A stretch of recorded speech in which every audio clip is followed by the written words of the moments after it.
இன்றைக்கி நம்ம பார்க்க போகிறது சிக்கன் வறுவல். அதுக்கு ஒரு வானல் வச்சுருக்கேன். அதில் சோம்பு ஒரு ஸ்பூன் போட்டுட்டு கொஞ்சமாக கருவேப்பிலை, இது 2 வெங்காயம், இஞ்சி பூண்டு பேஸ்ட்டு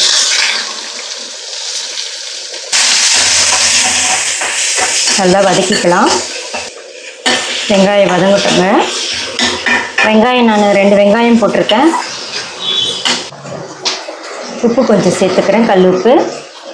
அதோடவே 1/2 ஸ்பூன் மஞ்சள்தூள்.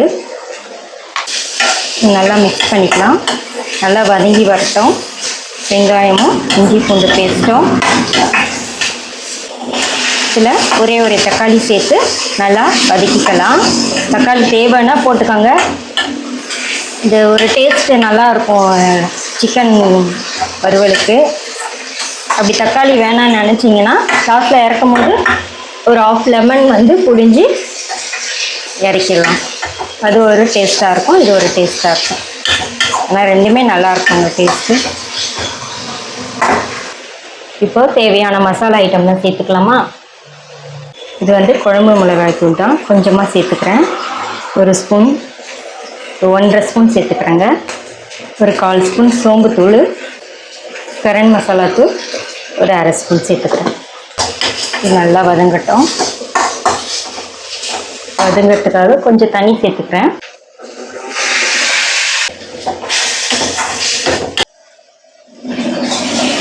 நம்ம போட்ட மசாலா ஐட்டம்லாம் நல்லா வதங்கிருச்சு.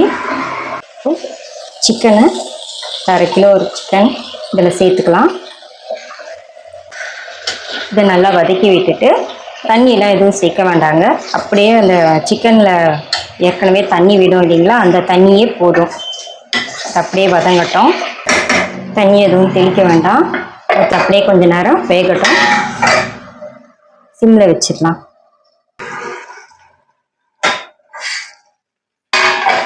இப்போ ஓப்பன் பண்ணி கொஞ்சம் வதக்கி விட்டுக்கோங்க. ஏன்னா நம்ம தண்ணி கூட சேர்க்கலை இல்லைங்களா, அதனால் கொஞ்சம் ஓப்பன் பண்ணி அப்பப்போ கொஞ்சம் வதக்கி விட்டுக்கோங்க.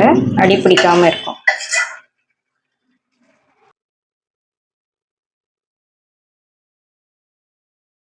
வதங்கிருச்சு. நல்லா சிக்கன் வறுவல் ரெடி ஆயிடுச்சு பாருங்கள்.